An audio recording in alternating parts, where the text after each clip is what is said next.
नमस्कार दर्शक बंधु जय जगन्नाथ स्वागत करुच्ची कृष्णा मामा ओडिया रोषे को केमती अच्छे आपण माने भलरे अच्छे ना। दर्शक बंधु आपण अनेक प्रकार सीम को नहीं तरकारी करी खाइथिबे। आज मु आउ गोटे प्रकार सीम तरकारी करिबी जहाँकि आपण मानकु बहुत ही टेस्टी बहुत ही स्वादिष्ट लागिबो।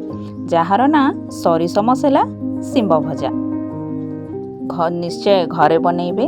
केमिति लागिला कमेंट रे निश्चय जनइबे। चलंतु रोषेई आरंभ करिबा। देखंतु सीम को मु भल भाबरे बाछिकी काटी नेइची।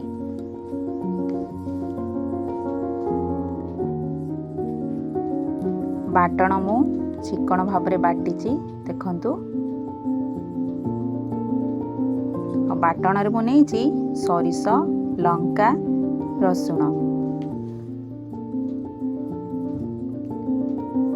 एबे आरंभ करिबा रोषेई। प्रथमे गैस ऑन करिवि। कढ़ई गरम हो गलानी पके देबी तेल।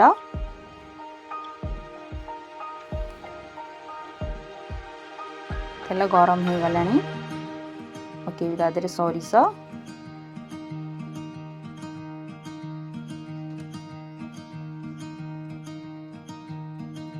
दीटा टमाटो मु काटिकी नहीं पके देबे। एबे टमाटो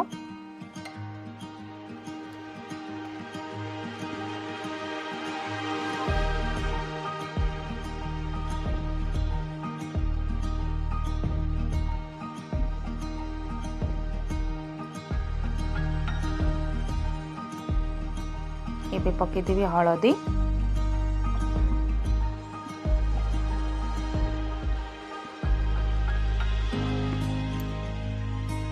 आवश्यक अनुसार लुण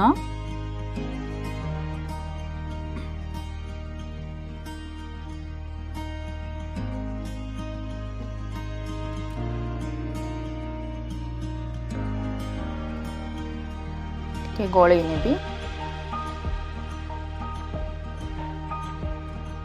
एबे हेई गलानी एबे पके दबा सीम।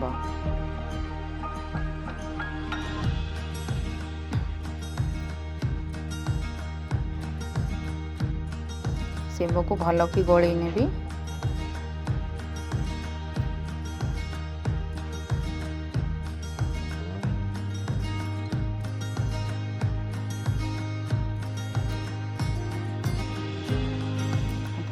एबे 15 मिनट पई मु सीम को घोड़े देबी। भल कि संतुली हो जीवो। मझरे मझरे काढ़ी गोलू थिबे नहले तले लागी जाइबो। एबे हेइनी आउ टिके हबो। पुणी थरे घोड़े दउची।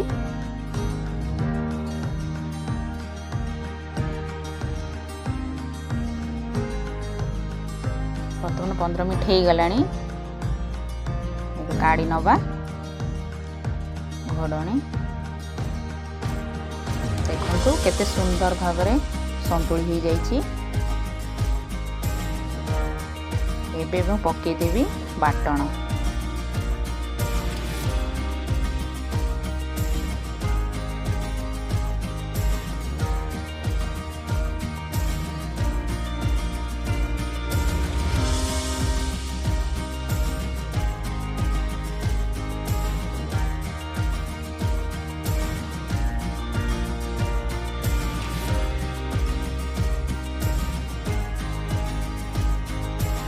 गोले ने भी भल कि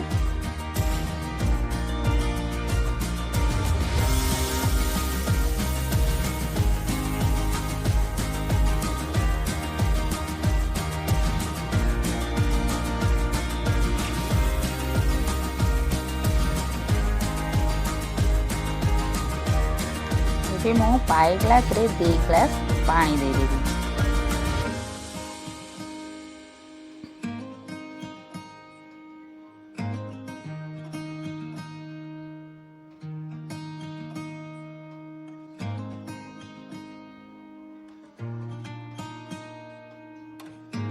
भल टिके गोले नेबे।